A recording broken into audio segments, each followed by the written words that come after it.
This is the show called Uncovered with Nick and Femi. This is ladies and gentlemen, welcome to the Uncovered podcast with Nick and Femi. As you can hear and as you can tell, we've got a whole new setup, a whole new sound system. We got a lot of sound. So when Nick talks a bit of, I'm just gonna beep him out and make sure he can't be heard anymore. When he says some stuff that is a bit sus, got that for him too. So we got the whole array of things right now, and so we got a little bit of a really, really sick setup right now. So oh my gosh, that is actually too funny. Oh but like we said to the people, we're coming back post coronavirus. We're coming back with a vengeance. Ooh, spell vengeance. Press the button. Wrong button. Go Nick, spell vengeance. A vengeance? Yeah, spell vengeance. This guy's got to test me. VENGEA. Vengeance. Spell it. Yeah, I spelled it. Yeah, VENGEANCE.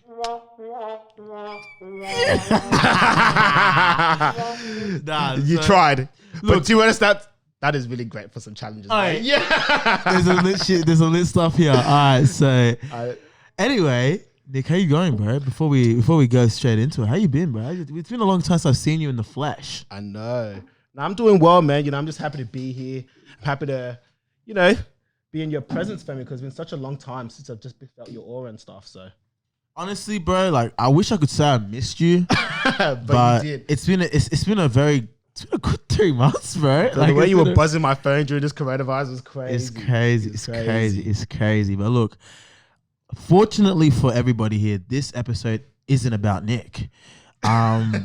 This one is really sick, and we always say that. Look, obviously, every guest that we get in is amazing, but particularly this gentleman that we have on right now is someone that is probably one of the highest achievers that we know. Definitely one of the highest achievers that we know. His story is ridiculous. He's just one of the kindest, realest people we know as well. And this is someone that we've had the honor to learn a lot from, whether he realizes it or not. We've had the honor to learn a lot from in our own business journey, personal life journey, and everything, right? This is the man, the legend, the myth, Mr. Jins. Make some noise, bro. What's going on? All those are pretty good, but I don't know if I'm a man, legend, or myth. But it's good to be here, guys. Thanks for coming. Oh man, no worries, bro. Thanks for coming down, dude. I love the setup. It's awesome. You guys definitely done. It costs like a meal or something like that, but I mean, Joe Rogan, he thinks he's a big guy because he's got $100 million podcast. Hey, you guys will be getting your 200 million podcast in next easy. days. I mean, look, if we don't, I want a refund for this studio. It wasn't cheap. That's investment. I'm sure Apple will be tapping you guys on the shoulder. 100%. We want Spotify, though. Spotify's got the money. Apple's a bit late to the table, but Apple created the whole podcast thing. Yeah, Apple's got the money. Apple's got the money, but I don't know if they're investing in Apple podcasts like that. They won't, but because of Spotify, now they're gonna have to. Now they have to set up. They did pay Oprah Winfrey $500 million to have a show on Apple TV. What? Yeah, when they launched Apple TV, they had Oprah and all these other stars come on, Jennifer Aniston and whatever not, and they paid them nearly $1 billion in total. What? So I'm sure they got a spare $1 billion to throw you guys. Yeah, come on, man. Sorry, Apple Music. I'll take that back. I want to work with you guys. No, we do want to work with you, bro. Yeah. I love you guys. Wait. That's better. But how you guys been? Man, we've been really, really good, bro. It's been a really, really difficult couple of months for everybody, as per usual. I mean, as per what everyone's been hearing for the last few months, but we're glad to be finally seeing the light at the end of the tunnel, and we can go back to doing what we do best, which is talking shit in the flesh. That's good. Yeah. As opposed to talking shit on Zoom. On Zoom, not the same effect. It's not the same effect. Unless you have one of those background effects that Yo, I remember one time we were doing a group Zoom with our team. You're talking about that guy? And the guy came out with hella different. Wait, what happened? We had a group call with all of our clients on Zoom. And this guy comes in, he's changing his background like every 3 seconds, bro. He's in space, he's in a library, he's in the room. He's taking the piss at one point. Taking the piss, just laughing. And then after he's like, all right, bro, later, I'm not coming. He just left. He started recycling the background. He's like, nah, I've had enough. I don't have any more. Actually, he walks in, he's like, I wasn't even supposed to be in this meeting. To be honest, probably not. He wasn't. And he realized that because he never came again. But he's probably Zoom bombing. Yeah. That's crazy. But look, let's kind of get straight into it, bro. Obviously, we don't have much time in here. Unfortunately. But we'll make the most out of it. That's all right. So tell us, man, like obviously Femi didn't really kind of mention it in the intro, which I thought he was going to, but you're the founder, co-founder and CEO of this amazing cryptocurrency company. Was it Incent? Incent, yeah, that's Incent. right. Yeah. Tell us about that. Good homework, Nick. Like you... Well, I said Incent. it. Yeah, you got that. You got that. I said it, bro. No, you did get that at the end, to be fair. He wasn't even that long. But anyways. You guys are having so much fun with that now. He's having too much fun with that. He needs to step away. So But Jim, talk to us about that, us bro. about it. Yeah, it's good. So Incent. It's a global cryptocurrency. Yeah. It's purposely built to do rewards. So the premise comes from a long history of mine. I've always been wanting to help people grow financially and understand finances better. When I first did my first startup, it was all about open banking. So I'm not sure if you guys know what open banking is. No, I don't. Look, a lot of people in this country and around the world just don't. So open banking essentially allows you as a consumer to have 100% ownership of your banking data, transactions and whatever not, so that other companies like finance companies and fintech companies can help provide you better services. But in Australia, it only just passed as a law. But when I first started about 2014, 2015, it was way too early. So I was trying to do something that just didn't exist in this country. But when I met my co-founder, he came with this idea of using cryptocurrency to do essentially the same thing. And that's what we built. We built a cryptocurrency that allows people to earn it, whether they're watching YouTube or streaming stuff off Twitch, soon to be earning it in computer games. You can play computer games and literally earn this cryptocurrency as you're playing it. You can earn it by shopping. You can do the whole raft of different things. But the point is that it's an asset that you can keep and grow and become financially stable. Because like for me and to a lot of people that I know, finances are like the biggest stress in a person's life. Yeah. And I've seen my friends go through financial stress, which is like deteriorated relationships. It's made lives very hard. And you don't want to be in that situation where you're just constantly thinking, do I even have the money to do this thing or that thing? And in most cases, it could be like education. It could be like trying to better yourself, or it could just be just having a nicer, relaxing life. And everyone deserves to have a good, happy, relaxing life. And it's a shame to see people just struggle with it. Yeah. So that's sort of the premise of it all. So more or less, it's when you spend, you earn as well. Yeah. So like that's the idea. Like we're providing a platform that allows other companies to use our technology to then reward their audiences or their users for whatever they want to reward. So think of like a fitness app that wants to reward people for running their personal best, or you could have a store or a club that wants to reward people for shopping more there. It's a global currency that can then be used to redeem for anything, unlike like frequent flyer points or credit card points that can only be sort of locked in at those particular retailers. Yeah. And that's sick. Because I'd imagine like back in the time, like Femi and I, we used to trade in cryptocurrency. I had no idea what we were doing, but we're like, look, we'll just chuck $1,000 and hope that it just doubles. I need my Dogecoin to come and finally work, right? Dogecoin.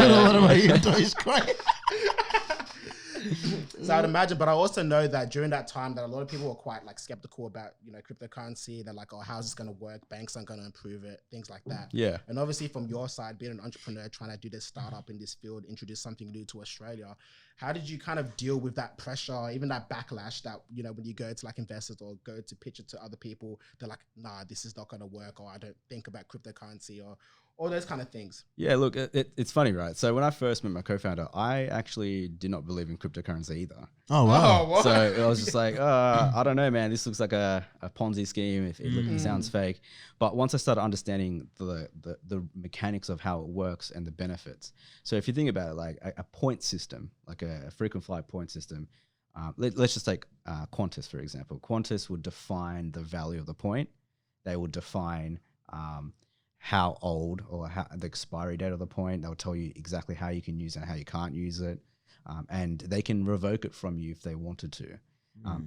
There's no transparency in any way for them to provide incentives to you to say, hey, this point is worth 20 cents or this worth is whatever. Like they don't tell you that. So you're sort of held hostage to their desires.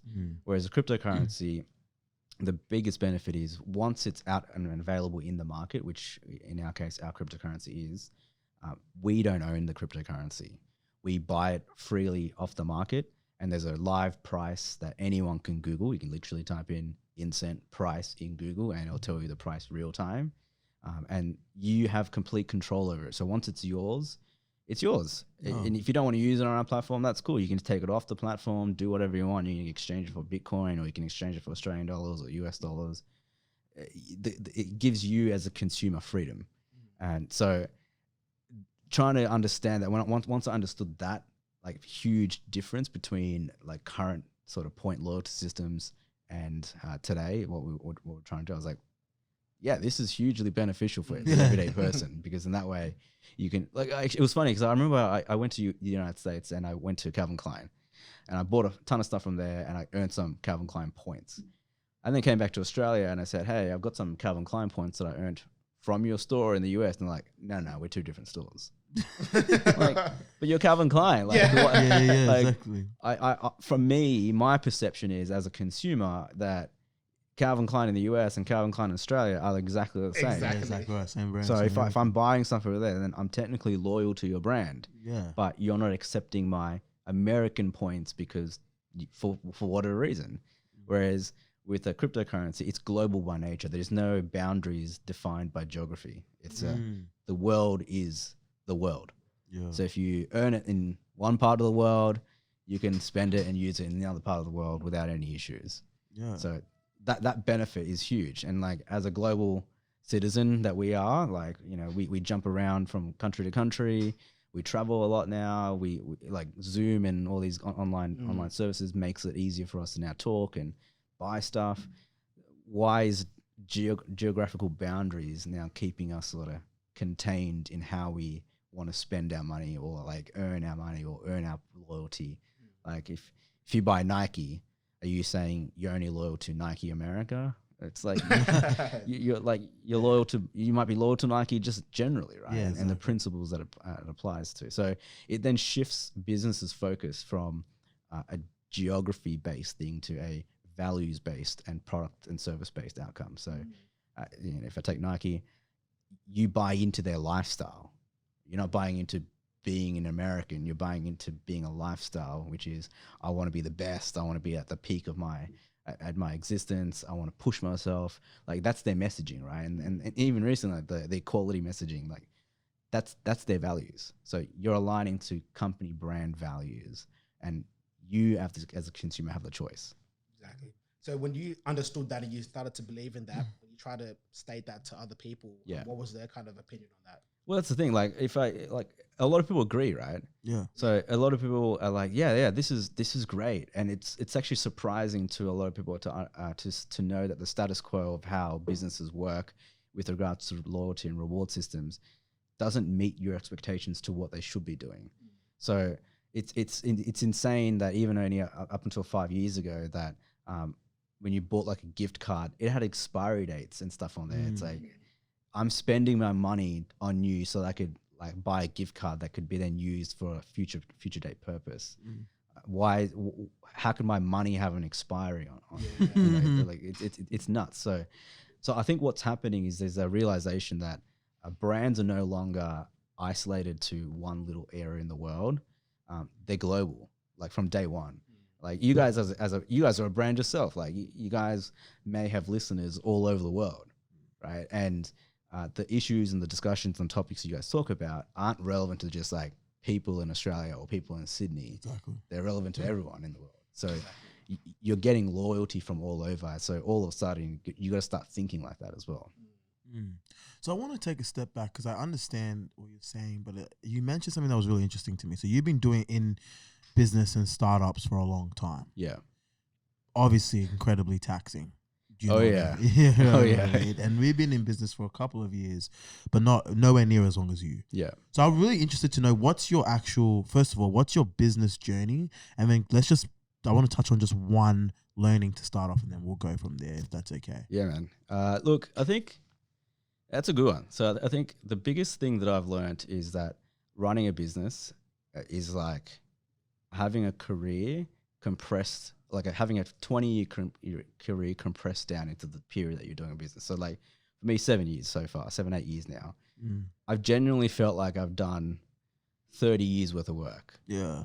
It's just taxing on my body, on my mind, on my mentality, on my emotions, because it's a lot of ups, or actually not a lot of ups. There's some ups, but there's actually a lot of downs. There's a lot of downs, and like you hear about like these overnight successes and these like overnight billionaires and stuff. And these guys have been working probably for 10 years to make it an overnight success, and no one really talks about the hardships that people go through. Like I go home and I'm talking to my partner or to my family or to my friends, and they're the ones that are constantly hearing, "Oh man, I had a shit day today," or "This didn't work," or I don't know if I'm doing the right thing.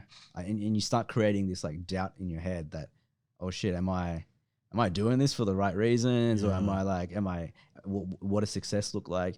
And you start like asking all these questions, and it just grows on you, because like you don't know what's going to happen tomorrow, and you're trying the best you can to make the decisions that you think are the best at the time. And then in hindsight, you go, oh shit, I should have done this, I should have done that. Yeah, exactly. I think the biggest thing I've learned is that running a business is one, it's full time. Two, it is essentially a career jam packed into like a standard career jam packed into a couple of days or couple of weeks. It's nuts. It's crazy. And these grey hairs didn't come because I'm getting old and wise. Like I'm 33, man. I'm like, so why do it, man? Like, because that's a real question, because we're on that journey as well, and it's sometimes a question that we've got to ask ourselves consistently. And I don't think our business isn't at the same level as yours. No, you guys undersell yourselves. Nah, like we do well. I mean, you guys are doing great. I mean, top of the lost neighbors, like. I mean, look, Forbes did rate us as a $1 trillion company or something. They did. I saw that article. Yeah, you guys are great. I mean, look, and if anyone wants a loan, no, but seriously, like, got that on record. Sean, make sure you cut that out. No, so, but like our business is a bit different, right? Like you got like a full on organization, right? So I want to, like, on a serious note though, like, why do it, bro? Because it's obviously very, very difficult. And like you said, it's taxing on yourself mentally, physically. Why are you still on this journey, and why don't you do something that you could, like, because you've got a lot of experience, you've done a lot of stuff. You could easily walk into a you know what I mean, like a top a Fortune 500 company and be a general manager or a CEO if you wanted to. So why do you continue, working 30 years worth of work in 8 years? Yeah, like why am I doing that? It's because I have desire for change, and I think anyone that really wants to see change happen can do it either themselves through a business or impact that change in the business that they work in. And if they really want to see something change, you put your heart and soul and blood into it, right? For me, it was like I genuinely wanted to see people not worry about financial issues in any way. And I was very fortunate to be to have grown up with parents that taught me the value of financial prudence and being able to take care of myself and what it all means to grow wealth and use that. Like I'm not like a millionaire in any sense, but I genuinely live a life where I'm very privileged to be in a country like Australia, and I can feed myself. I have a house to live in. I can go on vacations. I don't have debt. I don't have issues in financial management. My partner and I are able to pay for a marriage without having assistance from other people, and like that's a very privileged position to be in. But unfortunately, a lot of people just can't get to that state, and for whatever reason, whether it was lack of education, that they weren't in a good environment, or they didn't have people around them that taught them that, or quite frankly, they just didn't care, or they didn't see the value in it, right? So for me, it was like I just genuinely wanted to do something that I felt could be the best use of my knowledge and skills and pass it on. So it's like, so why do you guys do your podcast? It's like, surely there's a deep down desire to change something that you guys like. Something's not right here. Something's not cool, or something's not being talked about, and you want to remove that stigma or that negativity and say, hey guys, mental health, it's real. Yes. It's a real thing, and men, it's like we need to start talking about it. Women, we need to start talking about it. Together, we need to start talking about it, and not make people feel like it's a bad thing. Yeah. And like, how many times do you guys have a discussion with your friends about financial management? Like how much, like people are so scared and taboo to talk about how much they earn or how they spend it. It's like even your closest friends, I guarantee most people would not know anything about their financial management because it's too taboo. It's like, well, if you're going to start talking about your health and how you are, financial management and understanding and helping people to get out of any financial issues is the same as any mental health issue, or as any other issue as well, and actually leads to that as well. 100%. I was just about to say that. I was like, a lot of people have this kind of this perception as that, like, oh, if I talk about money, it means I'm obsessed with money. Yeah. And it's like, if I want more money, that means I'm a bad person, or like I value the wrong things, which is just not the case. And I think that what you're saying is really, really interesting, because I've had this discussion a lot of times with people that are really close with me, because it's like, well, why do you work so hard? You're obsessed with money. It's like, well, I'm not actually. Even though I value money, like I value the fact that money has an influence and has an impact on people's life. We shouldn't be ignorant to the fact that without money, it's difficult to live a life of pure happiness. You've got to understand that money is a resource. Yeah, exactly. Right. And like any resource, whether it's food, coal, whatever it is, wood, it doesn't matter. You use it to get an outcome. And it's not about saying, I want the most money in the world. It's about how do you utilize it to help you become a better person, or have a life that reduces your struggles just a little bit more, because life isn't here to be struggled. Like, you're not here to like live a life of struggle. You don't go, I want to wake up today and struggle through life today. You go, I want to make my life a little bit better 100%. And make it happier so that I can feel good. But you don't need billions of dollars to do that. Yes. But what you do need is confidence and understanding of making sure that you have enough money to take care of yourself and the people around you. Exactly. And I think that there's a lot of this, there's a little bit of a badge of honor for struggling with money. It's like, I don't care about money. I don't care about it. And there's a badge of honor about the struggle without wanting to actually improve your position. And I think that that ties really, really well with what we're seeing in the world in general, not just with money, but in people's lives. There's a badge of honor of being busy. There's a badge of honor of being, like, I've got a lot to deal with. I've got heaps I need to do. And we don't realize that holding this struggle, holding this weight on ourselves is not necessarily that beneficial if it's unnecessary. We're leading ourselves into deeper states of depression, deeper states of anxiety, deeper states of resentment to our own lives and our own situations. Because over a certain amount of time, if you're a parent and you've been having children for 15 years or whatever, and you haven't been able to confidently give them a meal every single day for 15 years, you're eventually going to have resentment towards yourself. Yeah, for sure. And I even like on that point as well, because like I remember I was reading like a stat or looking at some data, and I know that like either top 5 or top 10, like a lot of people go into like depression or suffer from severe stress because of financial matters. And I really like the point that you were talking about, where you were saying that not enough people talk about it. Similar to the same thing that we're doing with mental health. A lot of people don't talk about it. And as a result of not talking about it, that's when we start to see like declines in people's mental health, decline in people's wellness. You'll struggle with it. Yeah, 100%. For sure. So I'm curious on your thoughts about it, right? Because obviously, like you said, there's this taboo or this stigma where finances is a very sensitive thing, which I guess, you know, I guess it kind of is to an extent, but I'm curious at your point, what you think about people being a lot more open and vulnerable about talking about their finances. Do you think that would have a massive shift, or do you think it's something that people can start talking about a lot more? Yeah, for sure. Because like, think about it from from mental health perspective, right? Even a decade ago, it was still very taboo. It is today still to a degree, but it's getting better. Yeah. To have someone like, especially a man, say, "I'm feeling down," or "I'm feeling, anxious," or "I'm feeling sad about something," and people would look at that person and go, "Oh, that guy's weak," or "That guy's not strong enough," and it's like, "That guy's not a man." It's like, well, that's not true. Everyone has feelings. Yeah. It's the same with money as well. Like, imagine it's actually really hard to have these conversations because there's a lot of societal stigmas that says, "Oh, if I talk about money, then either I'm a gold digger or I don't have enough," or whatever it is.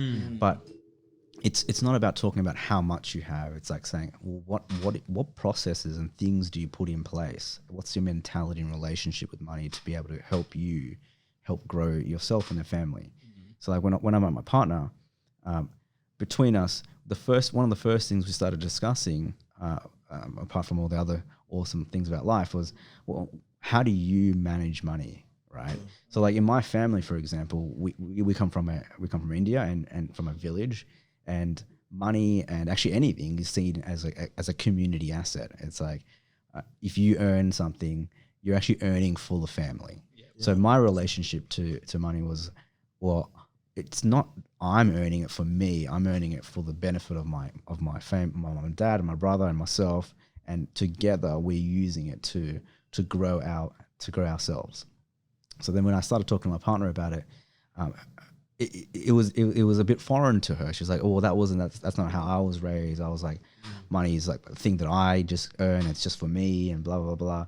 And that might be right or wrong in certain circumstances, but it's having that open dialogue. There are so many couples that probably never have that discussion. Yes. Right. And there's this like gender imbalance where one person is like the money manager and the other person is the money creator. Whether that's a guy or girl, it doesn't matter. There's always that, and then people start creating resentment towards each other, saying, "Oh, I'm the one that's earning money, and you're just out there spending it." And it's like, well, actually, you're earning it for each other, and you're spending it for each other, and like that's how you grow a family. Especially when you start having children, it's not like one person goes off and earns the money and then says, "Well, that kid over there we've just had."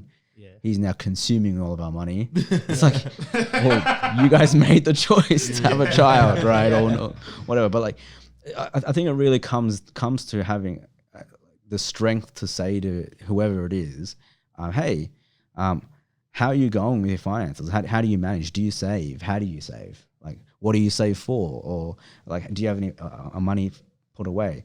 And something that like my partner and I done recently, about a couple of months ago, is we on our phone, on our mobile app, we actually now show each other and I can show you guys. So like, I have no issues in showing this. I'm like, but we actually split everything up into buckets, and we actually publicly show to our friends and family, "Hey, this is how we save. This is how much money we put on like towards our wedding. This is how much money we put towards like dinners or our dog, and this is how much money that comes in."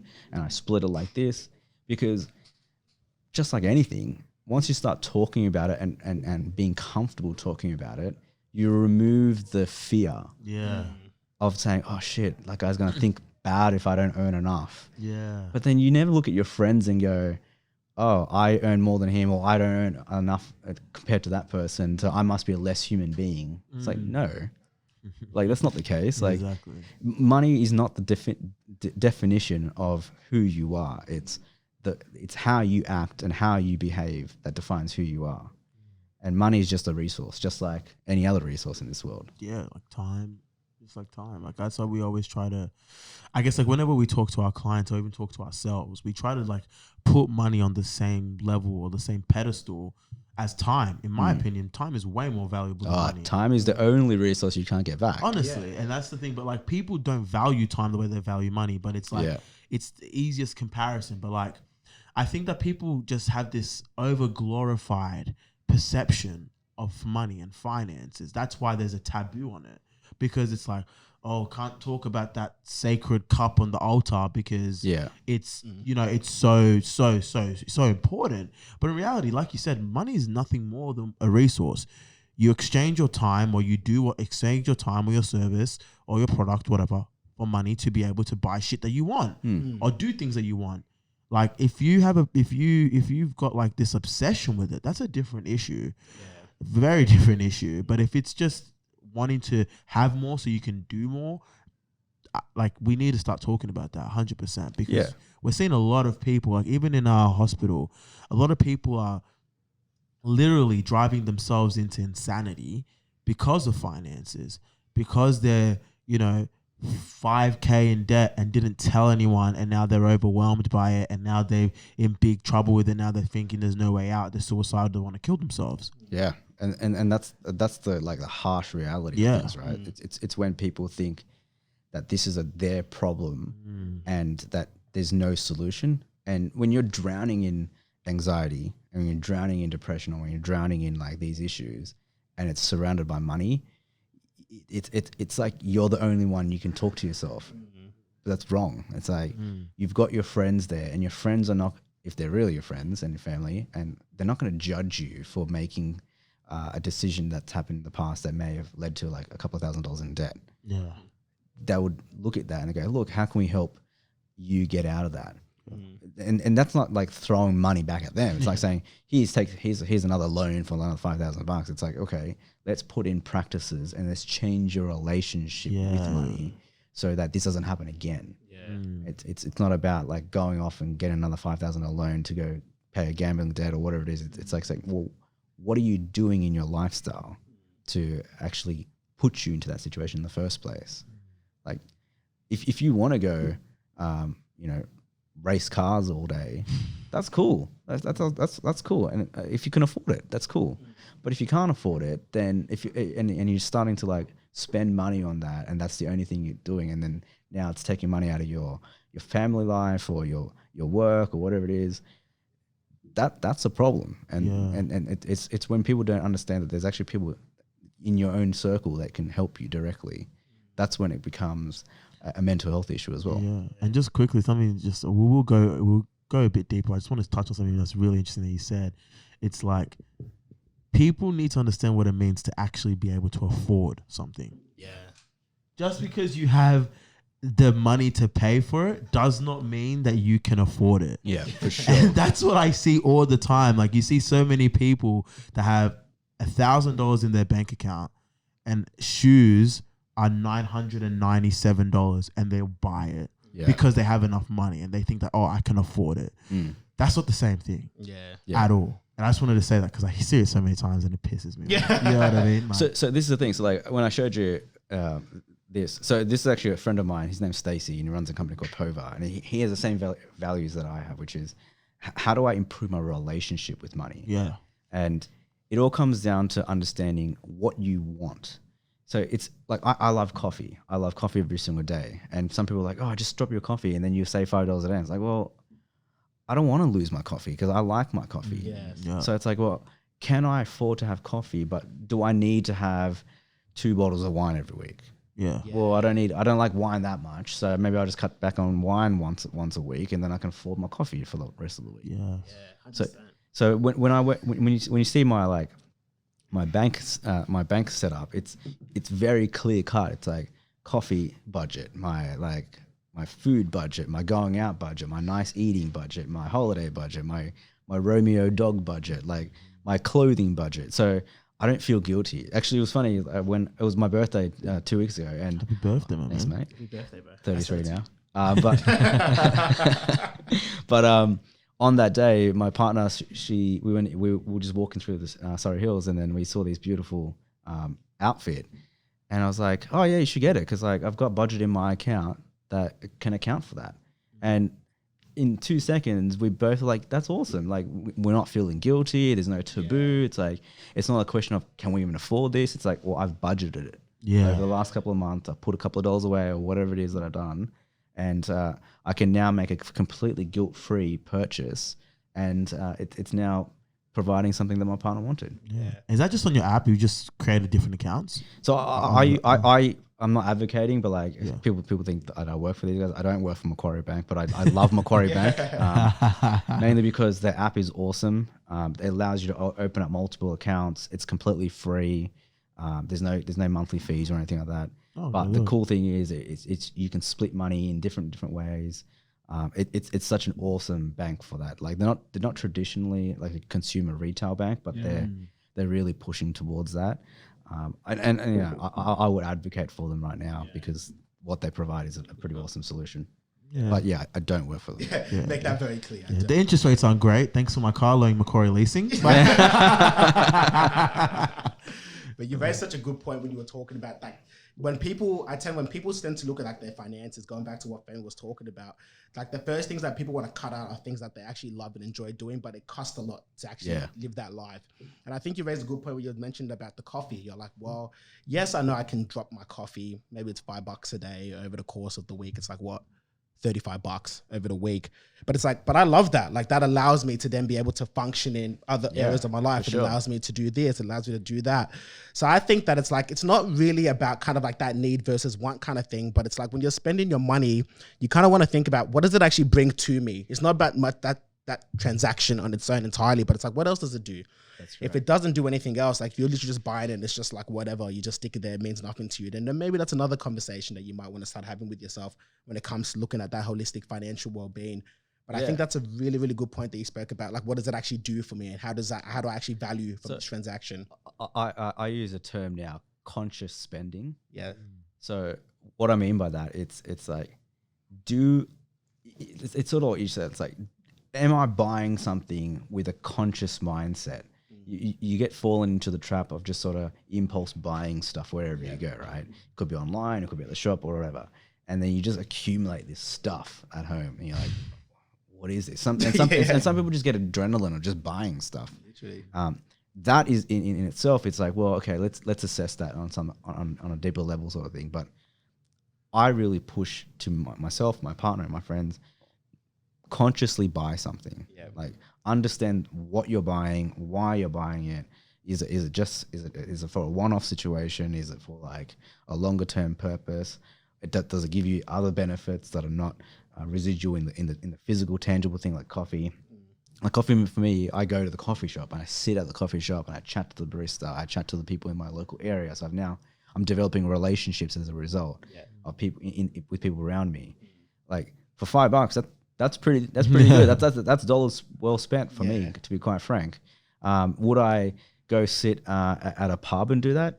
Maybe, but like if that's the same sort of thing that it gave to me, then sure. Yeah. But it's understanding your life and what helps make you a better person. Exactly. And if you're spending money on things that don't make you a better person, then I'll be questioning why are you doing that? That's exactly like us. Like me and Femi, we like just like a couple years ago, we signed up at a gym that's quite expensive.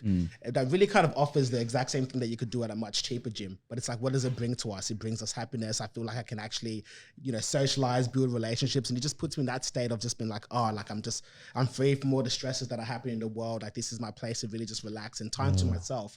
So I think like conscious spending is a fantastic way to kind of put it. And for everybody that's listening, I think that it'd be really great for you guys to even just like reflect on your current expenditure and what you and your friends have been doing and really kind of adapt that habit of conscious spending. Because you've been saying so much gold in this podcast, bro. Like I've really, really been loving it. That's right. And I know we've been talking a lot about finances, and I'm just going to twist it a little bit different more to kind of talk about your kind of like personal life and what's actually happened. Cause I know that we met up a couple months ago, actually, we were talking a lot about like the business, but how the business was kind of impacting you and all those kind of things. Can you talk to us a little bit about that? Like how was that whole kind of impact on your mental health? Yeah. So I guess, this is deep. So, I guess good question. So I guess for me, it's like, I realized over the last 2 or 3 years that I was falling into a trap of anxiety and depression. A lot of it had to do with the workplace, and a lot of it had to do with not really addressing my own issue. As a guy, it's like really hard to accept that this is real And it's not until you start talking to somebody or talking to your family or friends that you go, shit, this is what's causing me to feel negative or feel down and depressed every single day. Like there were certain days where I'll just get up out of bed. Well, not even get up out of bed. Like, why the hell am I getting up for? Like, this is so hard. And I didn't realize that this was a symptom of feeling anxious or feeling depression about who I am and what I'm trying to do. And I think entrepreneurs generally put a lot of hard pressures on themselves. They raise their expectations so high, and every single day you're sort of thinking to yourself, am I doing the best?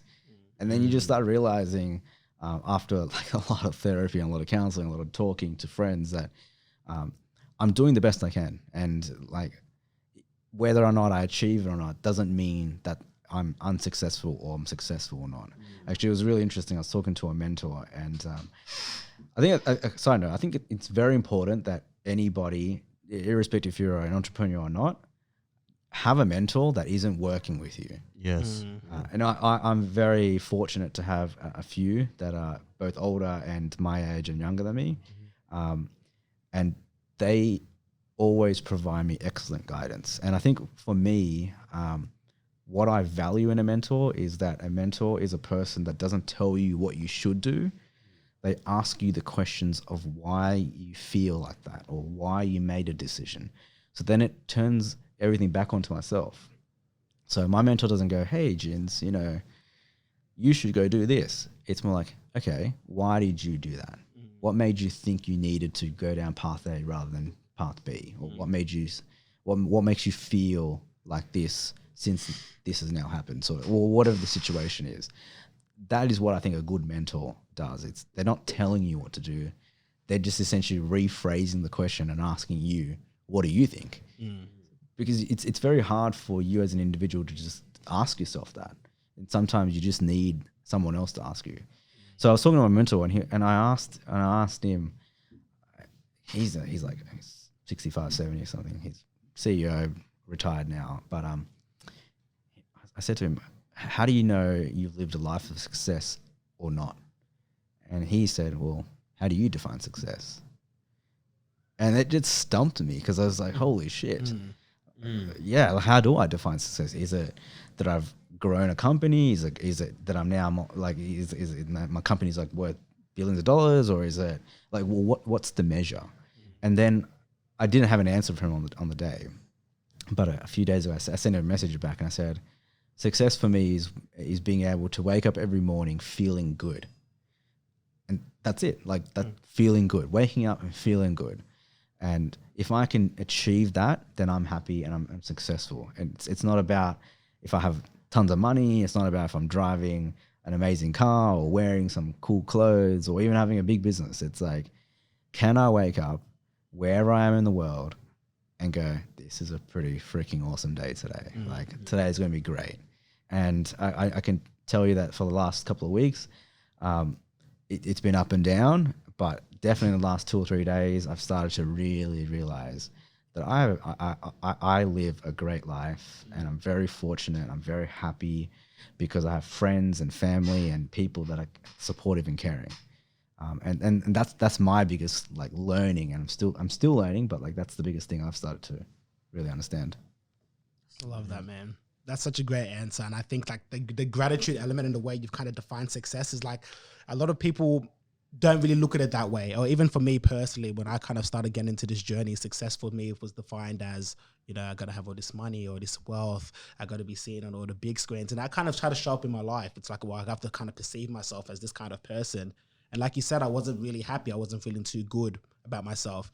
And I think that when people have that opportunity to kind of like just redefine what success means for them, redefine what it is that they're working so hard day in, day out for, and what that actually means. Because like I said, a lot of the time we don't even do it. Like, we're working so hard towards a goal, but we don't ask ourselves why we're even doing it. And then it just changes the game for everything. And I'd imagine that's changed the game for you dramatically. For sure. Your life. Yeah. So like what kind of steps or what was that kind of transformation or realization like for you? So honestly, it was just recently, like literally a week ago, right? Mm-hmm. So for me, it was huge because I started to understand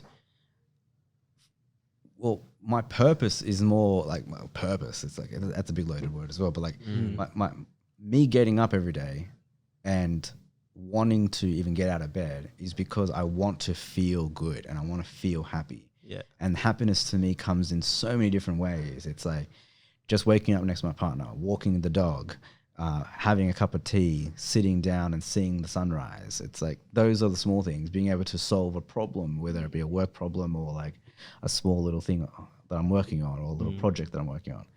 Though it's looking forward to that and being able to then see something come out of that, a learning come out of that. So that was such a huge thing because I think growing up, especially through a business sort of lens, I thought success was like, I need to make this business like $1 billion and have like thousands of employees. And it's like, well, I know people that have been there and they're not happy.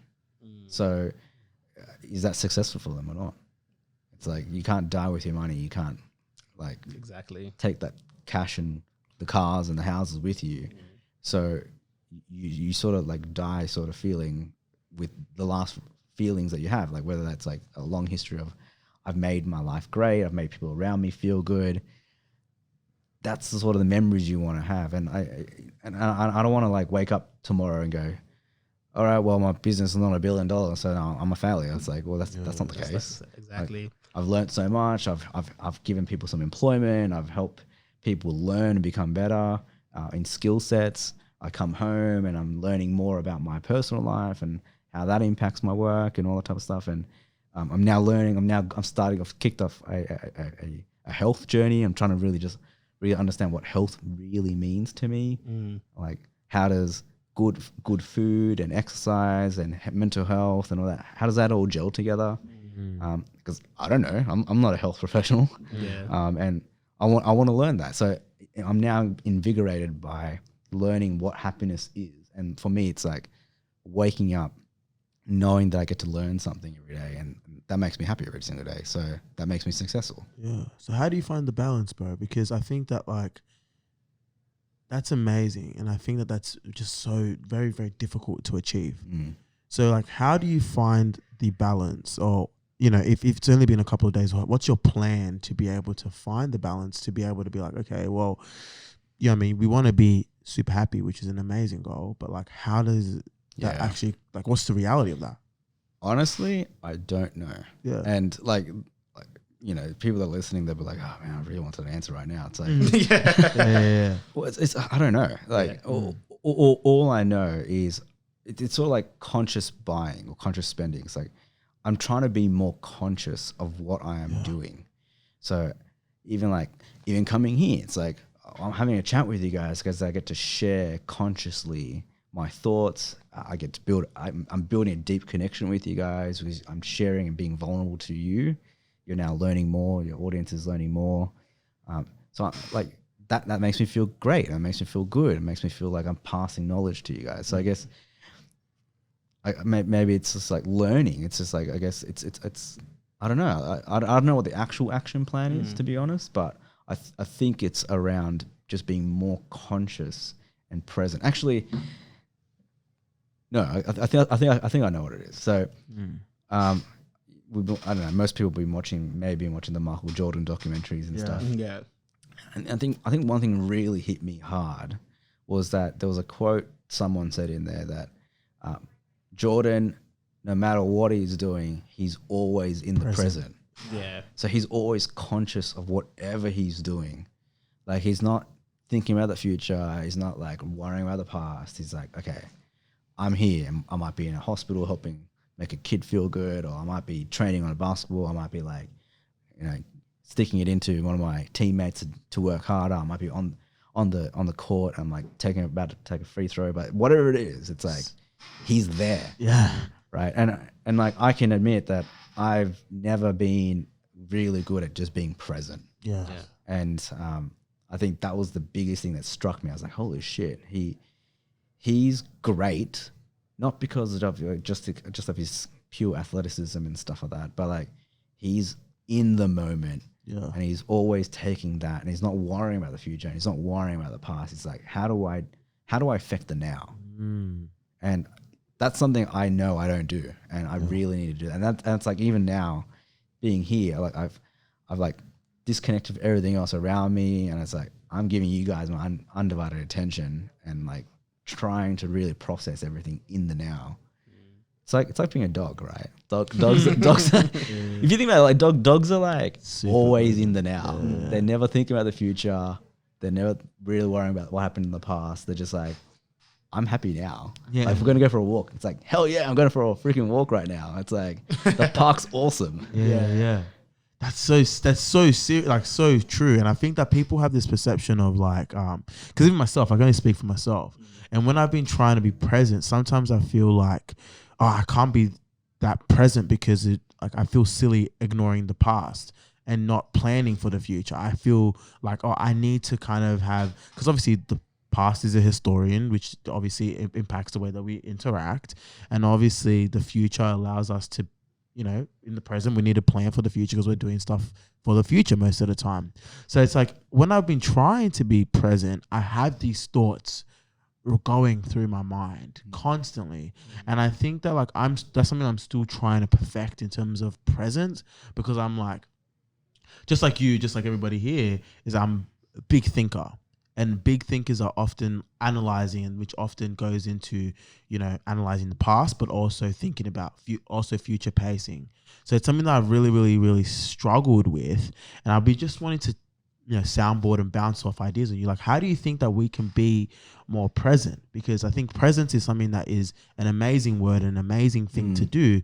But I want to be like, okay, how do I do it? How do I actually do it? Like, what do you think? What are your thoughts? Yeah, so actually recently I've put some small little tactics in place. So I've deleted a lot of apps off my phone, and I've turned notifications off completely. Yeah. And it sounds like maybe obvious to some people, but it might even sound stupid to others. But like having the phone around anywhere, it's like it's a distraction, because like you're automatically thinking, I'm anticipating something to alert me. That's so true. And so you're not like 100% so focused on something else, right? You're like, my brain is still sitting there saying, I'm just waiting for that notification to pop up, and then bam, it pops up, and you like grab your phone and you do something, right? And then all of a sudden you're distracted, so you're not present in whatever you're doing. I know that my partner and I, we now never bring our phones into the bedroom, right? We used to always just have our phone right next to our bedside table, and now we don't even do that. We put our phone, we actually like tuck our phone to bed by putting it into a drawer in another room. I've been trying to do that so much, but it's like that's a hard thing for me. I'm like, I just can't pull my phone away. It's. I'm not saying it's easy, but it forces me personally to go, okay, the bedroom is for me to rest. It's for me to sleep. It's for me to like do my thing.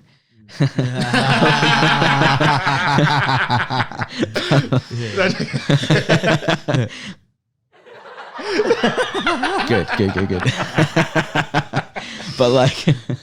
but that's what it's there for, right? It's not for me to check my phone notifications. Yeah. Right. It's a very intimate, it's a very personal space. Yeah. And I want it to be like that. Yeah. It's like that with anything. So like when I'm having family dinners, it's like we don't bring phones to the table. Yes. Because I want to be talking to you. I want to be talking to my brother. I want to talk to my friends. I want to whoever I'm with. Like, I think there's things you can do is by identifying what distracts you, and then just spending like even a day without that thing that distracts you. Yeah. So like I realized over the last couple of days when I've just taken some time off work, it's like, cool. Like I'm now focused on my personal life and my physical like health and journey. I'm like, okay, what does that mean for me? Like getting up in the morning and then going for a walk without my phone, or just like looking at my dog doing his thing, running around in the park. It's like, okay, I'm like fully immersed in that. Or when I meet someone at a cafe, I'm talking to them. I'm not looking at my phone. Like the phone one's such a simple thing that I think most people can do. It's probably going to be very hard for a lot of people, but I think for me, it has helped so much. Like just to remove that distraction. And the distractions could be anything. It could be like not watching TV shows at a certain time, or like, I don't know, like not going for a drive, or I don't know, whatever that distraction might be. Like I don't know what other people do. Like for me, it was the phone. So like for me to just get rid of apps and like turn off notifications, huge improvement to my life, to be honest. Massive, bro. And I think that a lot of people are, and if anyone's got a mind like mine, a lot of people are going to be like, oh yeah, but once you get rid of the phone, there's going to be some other distraction or whatever it is.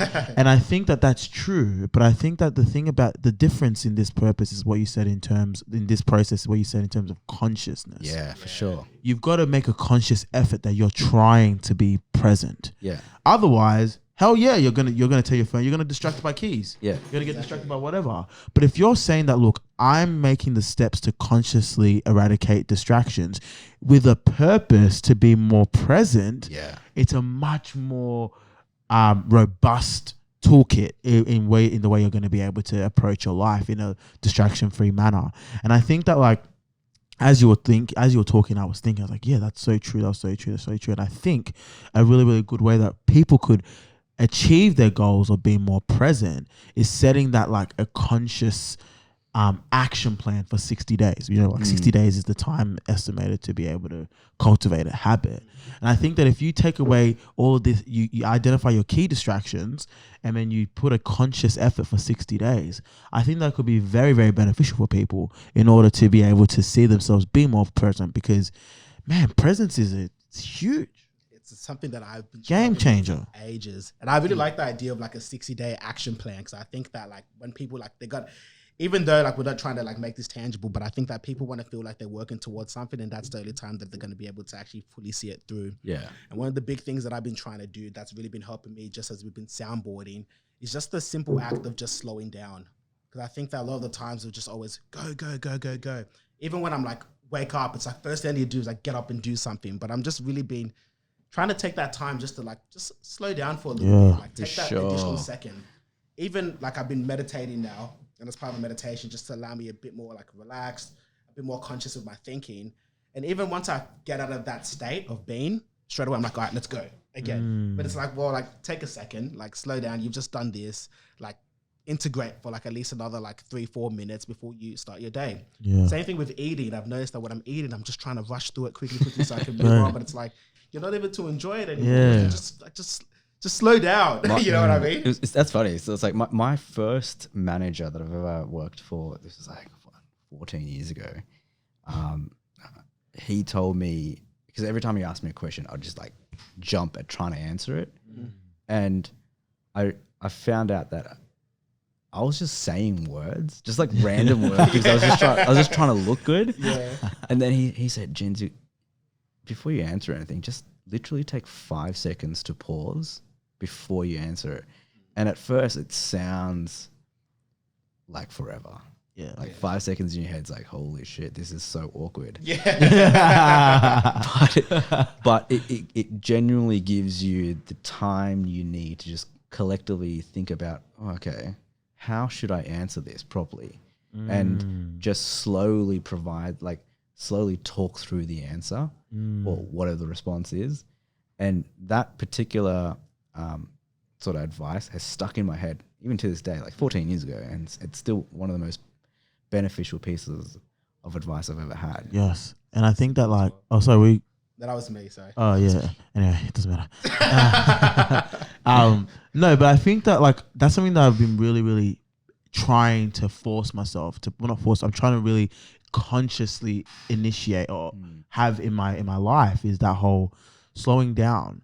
And I heard a quote that stuck with me for ages and I haven't been able to shake it. And it's like, the stakes are never as high as you think they are.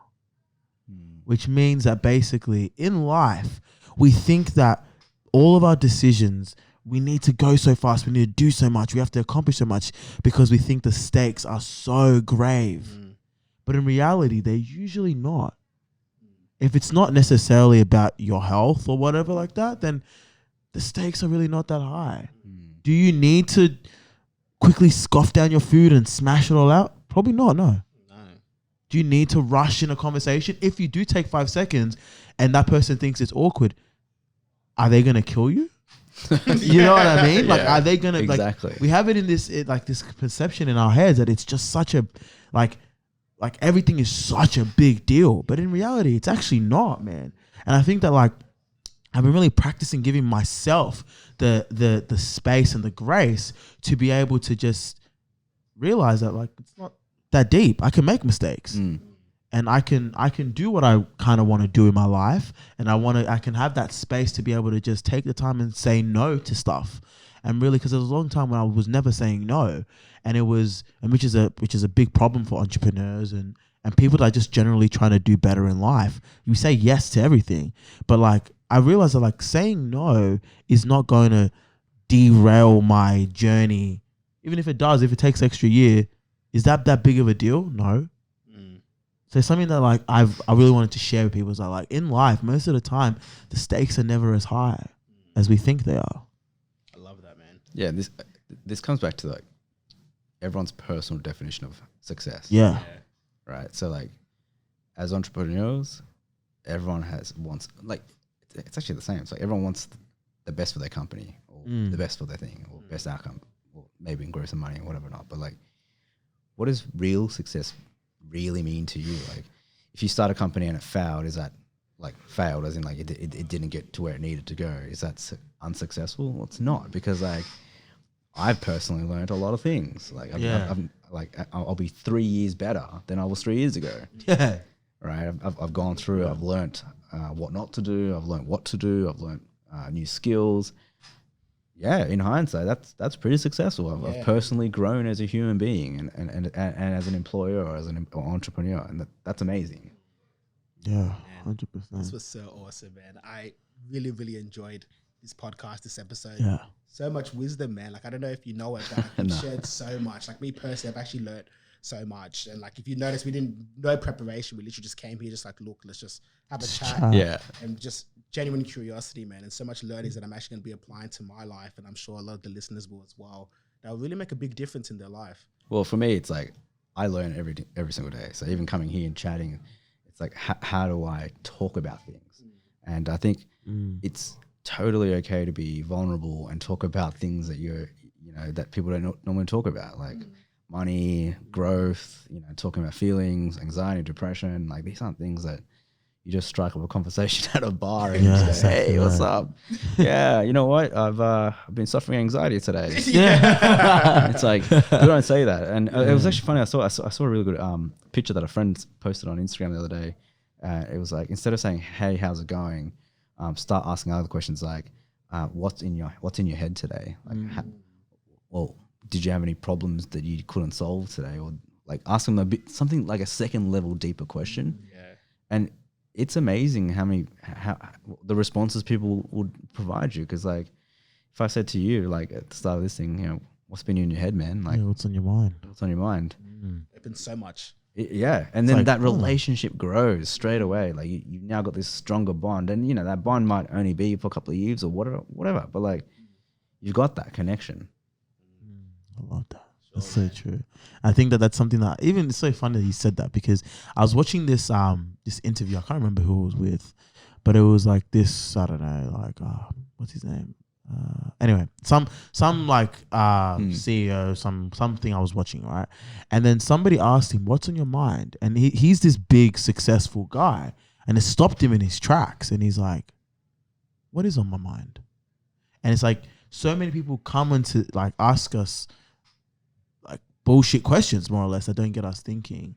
And it's like it doesn't allow that relationship, and it doesn't allow us to actually build that connection, because there's no way that you can really help someone or be there for someone if there's no relationship there. Yeah, for sure. So it's like, yeah, and straight away it really just hit me when you said that. It's like that's so true. Like we need to be asking questions that have substance. Yeah. Like we're a culture of like surface. Yeah. Very superficial culture that needs to be broken, and we need to be change agents in this process, which I think is an amazing thing to bring up. Yeah, for sure. And then like, I reckon you guys, I do this. I'm going to do this all the time now. It's like, instead of asking, hey, how's it going? It's like, hey man, like what's on your mind today? Like, or what's been on your mind for the last week? And you'll be I've already been surprised with the answers that I've had with my friends. So yeah, once you guys start asking your friends, I'm sure you'll be like, shit, this is Yeah, exactly. this is gonna be intense, but at the same time, it's like they're my friends. Yeah, exactly right. Like, That's what I'm here for. yeah, I'm meant to know this shit. like Yeah. otherwise, what's the point? Yeah. It's like, what's the point of having a relationship if you don't know them? Exactly. Yeah. Exactly. So, Yeah. what we're gonna do now, actually, just to kind of wrap things up, because Yeah. so much, so good, but I'm gonna keep it all. We're gonna ask you some rapid fire questions. Oh, here we go. Just 5 simple questions, short and sweet. Yep. Nothing too much. I'll get Femi to bring it up and we'll kick it off. Ready? All right. One word, one sentence, no explanation, no matter what. Okay. All right. Favorite movie. Top Gun. Dope. Favorite travel destination. That I've been to or want to go to. Answer both. I want to go to Morocco. Okay. Favorite travel destination so far is probably Colombia. Oh, arriba. Culo, mucho culo. All right. Most important thing in your life, and I don't mean people, pets, or electronics, like thing. My notebook. Yeah, that's dope. I'm gonna ask you about that afterwards. That's interesting. What's the most attractive quality in someone? Romantic or platonic? Confidence. Okay. Yes. And like, you know, I hear girls say this to guys a lot. Like, I'm very attracted to confident guys, but I'm also very attracted to confident women. Yeah. And like, my partner's very confident, and I just love anyone that's confident, because it doesn't matter if you're like the best at whatever, or if you're like something else. It's like, if you're confident in whatever you're doing, it just projects that you feel good about yourself. Yeah. Right. And you feel that you have self-worth, and you feel great, and you feel positive, and I want to be around that. Yeah. So yeah, confidence. It's amazing. Yeah. And we've said a lot, but this one is the big one. What's your number one tip or advice for life?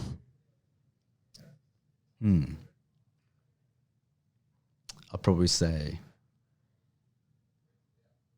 figure out how you define success, and then live towards that. Yeah. Yeah. Amazing.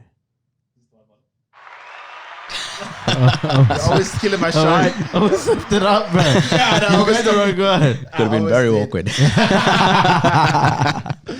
But honestly, Jins, man, like, this was such an incredible podcast. I really just want to honor you. It was having a very eerie feel to it. You're getting really, Yeah. you're loving that. You're loving that. It was nice, though. You should've done it at the On start. this day. I was gonna say, when are you guys starting your radio station now? We honestly I don't should. know, I'm we telling should. you right now, like, I feel like if you guys want to hear us do like lots of different segments, like once a week, 2 might. hours. Yeah, I mean, Didn't get even a ask them, guest. but we're just going to do it anyway. Yeah, you know what? It doesn't matter what you guys say. We're doing it anyway. You guys should start a comedy thing, because I've always wanted to do some comedy on my own. Yo, I'm telling you, we actually should do a show like for 2 hours where we have all the different parts of our personality: business, comedy, mental We do health. like a Tory Definitely. Lanez thing. What? For sure. Quarantine. That'd be sick. Nah, but like, we're gonna that's, come with some new no, stuff that's a for sick this one. idea though. Like, we actually should, like, just a couple hours come through and have different segments, and even from the mental health part, we can chop that and make that into our podcast, and then we can release that with full version as well. There's so much hit coming. Yeah, there is. But honestly, Jins, bro, like, thank you so much for coming down, man. This has been an incredible episode. For people that, like, you know, they found value and they want to kind of connect with you, what do you think are the best platforms for people to reach out to you? Honestly, hit me up on Instagram, because it's At? I think it's Jinsy _ I think so. I don't know. I don't know either. I'm like the only Jins on Instagram, so I'm pretty sure you're gonna find me. Awesome. And you know where to find us, obviously, and Instagram at Nick and Femi. Can we go in again? And at YouTube at Nick and Femi. Thanks, guys. I really appreciate it. Nah, this has been absolutely. Wait, not that one. No, that one. So, guys, this has been amazing, and I really What's that about? loved it. Huh? What are you pressing that one about? I'm swearing, bro. I don't want to hear you. Nah, I really loved it. I think it's been amazing. I think this episode has been a really impactful episode. on so many levels, so many learnings, so many people would have come in not expecting to learn. Like so much about finances I've learned, so much about life and reality that I've learned as well, me personally. So I think that a lot of our audience is going to learn a lot as well. So with that being said, thank you. Thank you guys. I really appreciate it. It's been awesome. Guys, peace and love, and I will see you guys in the next episode.